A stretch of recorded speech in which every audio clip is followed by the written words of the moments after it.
was the first year of the first international karate championships held in Long Beach, and my job was to make sure that Bruce Lee, Ed Parker gave me a certain amount of money to make sure he ate properly and make sure he got back to the hotel room, sort of like his host. And I met him then and grew to really like his personality, and we became very close friends. When Bruce arrived in the United States, he had the training in Wu-style Tai Chi, sometimes in Hong Kong they call it Unga, and he had the, of course, training in Western boxing. He had training in fencing from his brother. That's epee, that goes from toe to head. He had training, obviously, in Wing Chun, and the other area was the training he had received in, they call it Buk Pai, or it's Tam Toi. He knew 12 sets in Tam Toi. And then believe he traded with a Choi Li Fat man. So those were the arts that Bruce brought into the United States. What Bruce did, as it relayed to me, that he could never learn from the top man, because in those days, Kung Fu practitioners were quite prejudiced, and they didn't usually share the knowledge with other people from other styles. So what Bruce did, he knew that, so what he did would go to the second or the third or fourth man in the system and say, well, look at how would you like to learn Wing Chun? And I'll trade you my Wing Chun knowledge for your praying mantis. Let's say it's Northern praying mantis. And that's what he did, because he knew that the head instructor wouldn't teach him. So he did that in Southern Mantis. Southern Mantis, I believe he trained straight with the man.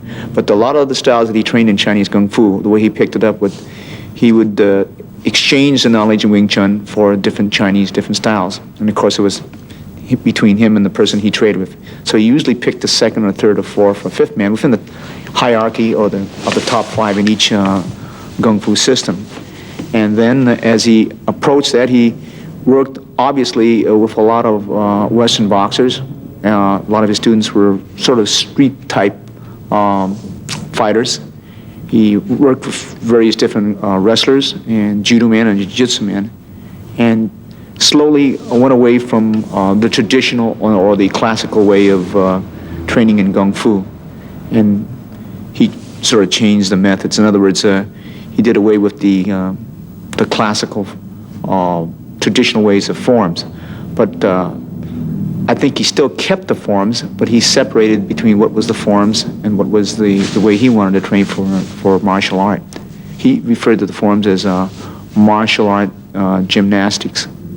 And that's the first part that you would see, because when I first learned under Bruce, he was teaching me sets. For the first 6 months of my training, I learned sets. And I was learning a set in Northern Mantis, and the first set in Wing Chun, and a little first part of the Wu system, Tai Chi Chuan. And then within about 3 to 6 months, it's hard to go back in my memory right now, but he said that's not where it was at. And he just completely stopped teaching me that, and went into this, what I call his way of thinking, his way of training. Instead of doing, like in other words, the Wing Chun dummy, for an example, and I think Bruce only knew from 1 to 60, I believe, and he wanted to learn the rest of the Wing Chun dummy, and at that time he did not know, and I think he went back to Hong Kong and tried to learn it, but somehow reason he could not. So he felt that the first 1 to 60 was very important. Instead of training from 1 to 60, he would take a portion of that 1 to 60 and train that thing over and over and over and over again. That's the way he taught. And then he came to a point where he started to not even follow the prescribed method on the Wing Chun dummy. He just started to freelance it. And that's what he did with the forms. He just took a section of the form and shadow box it, pretty much like a Muay Thai fighter would do. He would shadow box the movements, right? Or like a Western boxer would shadow box. And he would take it out of the form, analyze it, investigate it, and say, no, that's not the way you would actually do it in combat. I'll change it a little bit. And probably, I'm safe to say, he was probably very much criticized during that time period. Absorb what his useful concept is just something that he felt that every individual was different. Therefore, he couldn't really follow his instructor per se. So realizing that you couldn't follow his instructor, he had to find out what worked for him. But of course you have a base system. And so his interpretation is that you could, say, unite Wing Chun and flow right into Jiu-Jitsu, and go from Jiu-Jitsu into Western boxing, and Western boxing out to Savate or out to Muay Thai, and go back and in and out of various disciplines. This was his idea, and he seemed to, as people said at that time, get away with it. But a traditionalist might frown on that, because that's not the accepted way. There are some people that, when you study with them, whatever the style is, they want you to say strictly Chole Fat, or let's say Chole Fat, for instance. Okay, but his concept was that you didn't have to. You could flow from Chole Fat into Wing Chun if you knew how to do it. You can flow from Chole Fat into Western boxing hands. From Western boxing hands, you can flow into Jiu-Jitsu. You can flow into grappling. So absorb what is useful is that. Identically, what he's trying to say is from a book called The Art of War, Sun Ji. He says, absorb what is useful, reject what is useless, and add specifically what works for you. So that's basically the philosophy behind absorb what is useful. Transcending technique is many ways you could do this, but the techniques really aren't that important. What makes a technique, in my opinion, is the timing, the rhythm. Okay, your personal attributes like your agility, your balance, your coordination, dexterity, stamina, strength for that certain time period. The technique has to fit the individual. Technique has to fit motion, both your motion and the opponent that you're flowing with. That's the important part about technique. So attributes, according to Bruce, were probably more important than technique. Developing speed or stamina or strength, those were attributes that you do use in combat. And that's, I think, what he was trying to say there, that you got to transcend the technique, both physically and mentally. Having no limitation as a limitation, the philosophy behind that is that if you are trained in a particular martial art, which is called a Japanese style, they might see something in another style that they like, let's say another Chinese style. But because of the curriculum, they stay within the boundaries, so therefore it limits what he can use. As having no limitation is your limit, he's using no limit. The boundaries within the Western boxing, let's say that's a boundary because you're boxing, you're strictly using your hands. You're not really using your knee, you're not using your elbow, so it is limited. Wrestling, for the most part, unless it's professional wrestling, you're not allowed to use the elbow or bite and gouge. So you're limited because that gives you a kind of a structure to work with. Judo is very, very good art. They throw well, they choke well, they strangle well, they arm bar, they leg bar, but there is no punching, so that's limit. So he's trying to say using no limitation as styles do limit to a certain degree. Bruce said that to transcend technique, it has to punch, it has to kick. You don't punch, it punches, it kicks, it elbows, it knees, it head smashes, all right? It does everything. It grapples, it locks, it chokes, it strangles. It was the transcending of self. You don't know how you hit. It hit by itself without even a conscious effort. That's what he's talking about, that the it. So he's transcending the physical. He told me once, well, I don't know if it's true or not, he said that he could see himself, if there was a person he's fighting, that he never fought the battle from here. He fought the battle from here, and he could see himself and the opponent. I says, let me get this straight now. You mean your opponent's here, and you're not here watching this guy? He says, yes, I'm watching from here. So he had that saying, and I think it's in one of his sayings, he says, be like a wooden doll. It has no ego. It just moves like a wooden doll because you move. So he can absorb it, like he said, you can observe things better from a third person, or critically. Like it's when I train fighters, I couldn't understand why they couldn't see the opening when they were sparring, right? And why they didn't cover this. But when you get in there, you can't see the opening. You could see it from the third person, and that's what Bruce was saying he was seeing it. For a good example, when I played football, if I made a good run, it was so effortless. When you're up there in the stadium, you can see the openings where he should have ran left and right. But when you're running with the ball, you can't see the openings sometimes, right? Your coach from the bench can see it, and your scout up there in the stadium can see where you should have ran left or right, or you should have put on a speed, or should you stop short and cut to the left or to the right. But when you're in the heat of it, you really can't see it, right? That's what he's saying, that he sees it from a third person, therefore he can see the openings. That's why a trainer has to tell his boxer or his fighter when he comes back to the corner, he says, loop with the overhead. He's dropping his hands because sometimes he's so occupied in trying to defeat his opponent, he can't see it because he's not a wooden doll. You have to be formless, as he should tell us. And that's, I think, what he's trying to say. It does it because he's no longer in the body. What Jun Fan was basically, I think its base system was probably Wing Chun, and thrown in with ideas that he picked from Savate, Muay Thai, as he saw it, as he observed, thrown in with various different Kung Fu systems and Western boxing, with Jiu-Jitsu and different things he had learned from different grappling arts from China. And that's the basis of Jun Fan.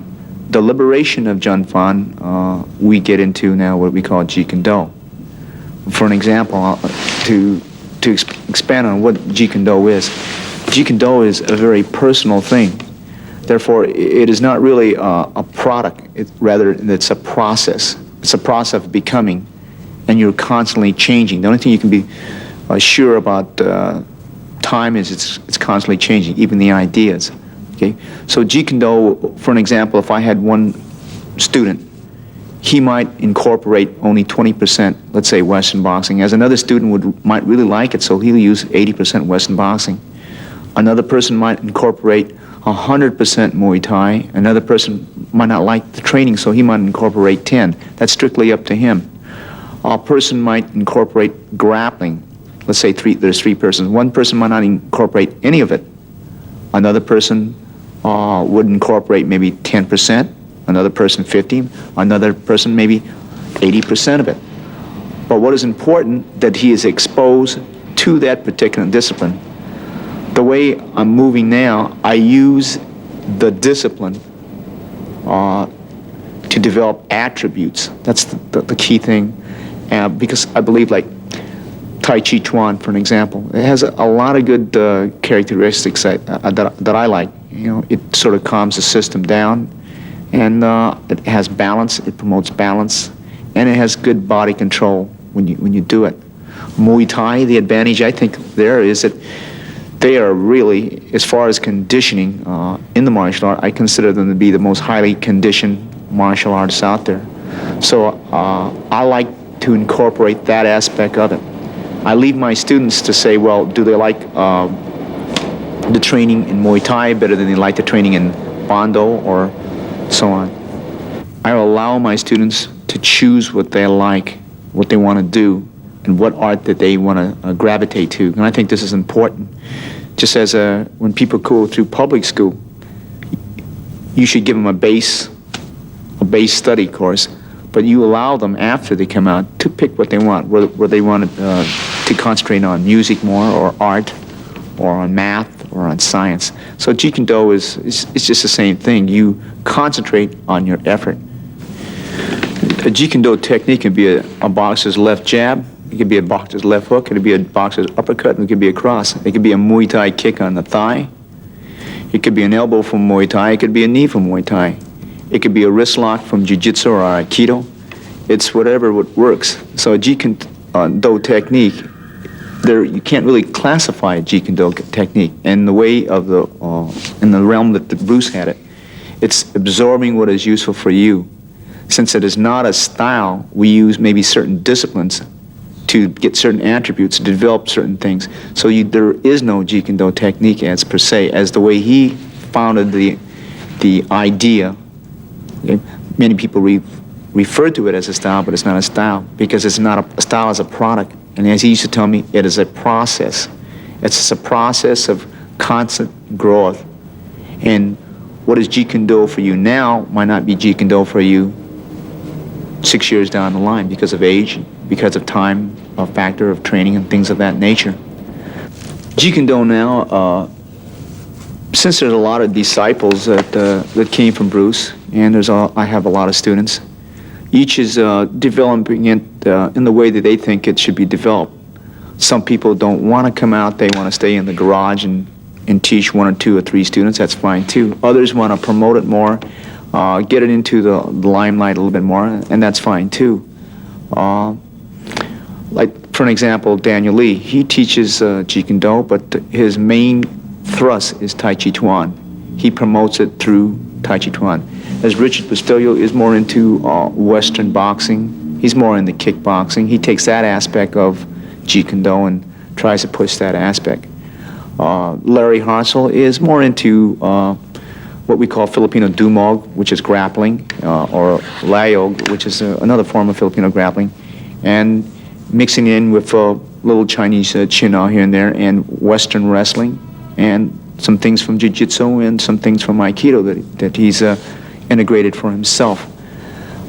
So Jeet Kune Do, the only worry that I have is that some of these people might lead their disciples down one particular path and say, this is Jeet Kune Do, and my Jeet Kune Do is the way Bruce would have had it. Another person might say, no, it's in the kickboxing, and it's in the Thai boxing, and it's in the wrestling. This is the way Bruce would have had it. Okay, that's the only danger that I see.